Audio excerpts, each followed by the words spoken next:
नमस्कार. माझे नाव उज्ज्वला दिलीप शिंदे. रयत शिक्षण संस्थेच्या Shri Chhatrapati Shahu junior college education of Rukadi DLEDच्या प्रथम वर्षात मी सध्या शिकत आहे. आमच्या अध्यापक विद्यालयामध्ये व्यक्तिमत्व विकास शिबिर राबवण्यात आले. या व्यक्तिमत्व विकास शिबिरांतर्गत आमच्या अध्यापक विद्यालयामध्ये अनेक उपक्रम राबवण्यात येतात. या उपक्रमांतर्गत आम्हाला आमच्या अध्यापक विद्यालयाचे प्राध्यापक डॉक्टर राम चट्टे सर यांनी पुस्तक परीक्षण करण्यास सांगितले आणि या पुस्तक परीक्षणासाठी मी शिवरायांच्या शौर्यकथा हे पुस्तक निवडलेलं आहे. आता या पुस्तकाबद्दल मी आज तुम्हाला थोडक्यात माहिती सांगणार आहे. तर बघा, शिवरायांच्या शौर्यकथा या पुस्तकाचे मुखपृष्ठ हे अशा प्रकारे दिसते. याचे लेखक आहेत अरुण गोखले. याचं मलपृष्ठ हे अशा प्रकारे आहे. आमची लोकप्रिय प्रकाशने, असे गुरु असे शिष्य, बहारदार बोधकथा, स्त्री संतांच्या गोष्टी, संतांच्या नवलकथा असे अनेक प्रकाशने अरुण गोखले यांनी प्रकाशित केलेले आहेत. या पुस्तकाची किंमत आहे 70 रुपये आणि याची पाने आहेत 100. या पुस्तकाबद्दल थोडक्यात जर माहिती सांगायची म्हटली तर हे पुस्तक छत्रपती शिवाजी महाराजांच्या जीवनातील विविध शौर्यपूर्ण प्रसंग, लढाया, त्यांनी घेतलेले धोरणात्मक निर्णय आणि त्यांच्या व्यक्तिमत्वातील महान गुण सोप्या भाषेत या पुस्तकामध्ये मांडण्यात आलेले आहे. या पुस्तकामध्ये वेगवेगळ्या प्रकारचे जेवढे काही कथा आहेत तेवढ्या सगळ्या कथा यामध्ये मांडण्यात आलेल्या आहेत. होता उषः काल शिवशाहीचा, आला भरतगडा पातशाहीचा, तोरणागड ताब्यात आला, स्वराज्याचा झेंडा रोविला. त्याचबरोबर अफजलखानाचा वध असेल, आरमाराची उभारणी असेल, शाहिस्तेखानाची मोहीम असेल, गड आला पण सिंह गेला, अशा अनेक प्रेरणादायी कथा या पुस्तकामध्ये मांडण्यात आलेल्या आहेत. या पुस्तकाची भाषा अत्यंत सोपी आणि त्याची मांडणी अत्यंत सोप्या प्रकारे करण्यात आलेली आहे, जेणेकरून वाचकाला खिळवून ठेवणारी यामधील भाषा आहे.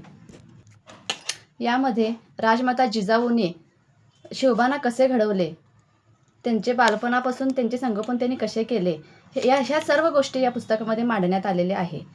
हिंदवी स्वराज्याची स्थापना व्हावी याचे स्वप्न राजमाता जिजाऊ यांनी पाहिलेले होते. शिवाजी महाराजांचे पहिले गुरु हे राजमाता जिजाऊच होत्या. मला ह्या पुस्तकामध्ये राजमाता जिजाऊंचं आवडलेलं एक वाक्य आहे, मी तुम्हाला ते सांगते. राजमाता जिजाऊ शिवबांना म्हणायच्या, शिवबा, तुला रामकृष्णाप्रमाणे कार्य करायचे आहे. दुष्टांचे निर्दालन, पापी जनांचा नाश करून स्वधर्माचे, प्रजेचे रक्षण करायचे आहे. हे केले तरच माझ्या मनाचे समाधान होईल. परक्या बादशहाचा चाकर होण्यात धन्यता मानू नकोस. तुझे वडील केवळ नाइलाजस्तव परक्यांसाठी लढत आहेत. स्वतंत्र राज्य स्थापन करून तुझ्या वडिलांनीही दौलत सांभाळण्याचा प्रयत्न केला होता, पण त्यांना यश आले नाही. पण तू आपल्या मातापित्यांची इच्छा पूर्ण कर. वडिलांनी मिळवलेल्या जहागिरीवर जगण्यात पुरुषार्थ नाही, काहीतरी नवे निर्माण करण्यासाठी तुझा जन्म झाला आहे, हे तू लक्षात ठेव. स्वराज्य स्थापन तू स्त्रींच्या राज्याची स्थापना कर. हीच त्या जगदंबेची, शंभू महादेवाची इच्छा आहे, हे जाणून घे. आणि माँसाहेबांच्या अशा विचाराने, शिकवणुकीने शिवबांचे मन महत्त्वाकांक्षाने, स्वाभिमानाने भरून येत होते आणि स्वराज्य स्थापनेसाठी त्यांची इच्छा प्रबळ होत होती. हिंदवी स्वराज्य स्थापन व्हावे ही माँसाहेबांची इच्छा होती. राजमाता जिजाऊ यांनी शिवाजी महाराजांना सांगितले होते की रयतेचा राजा कसा असावा, अन्यायाविरुद्ध लढणारा, स्त्रियांचा सन्मान करणारा, त्याचबरोबर मावळ्यांना एकजूटपणे घेऊन चालणारा असा हा राजा असला पाहिजे, प्रजाहित दक्ष राजा असला पाहिजे. आणि राजमाता जिजाऊकडूनच शिवरायांनी प्रेरणा घेतलेली होती. शिवरायांच्या बरोबर मावळ्यांचे बळ होते. राजा कधीही एकटे नव्हते. ते नेहमी मावळ्यांच्या सुखादुखात सामील व्हायचे.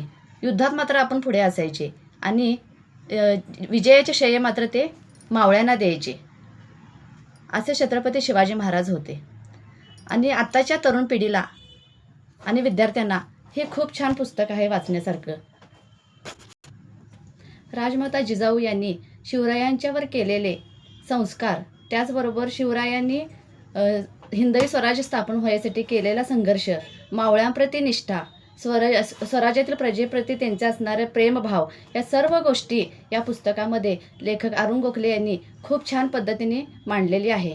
मी हे पुस्तक वाचलेलं आहे आणि तुम्ही सर्व विद्यार्थ्यांनी आताच्या तरुण पिढीने हे पुस्तक वाचावे अशी मी अपेक्षा करते. आणि त्याचबरोबर आमच्या अध्यापक विद्यालयाचे प्राध्यापक डॉक्टर राम चट्टे सर यांनी आम्हाला हे पुस्तक वाचण्यासाठी प्रेरणा दिली, मार्गदर्शन केले, त्याबद्दल मी त्यांचं मनापासून आभार मानते. आणि तुम्ही हे पुस्तक सर्वांनी वाचावे अशी इच्छा अपेक्षित करते आणि हा व्हिडिओ इथे थांबवते. धन्यवाद.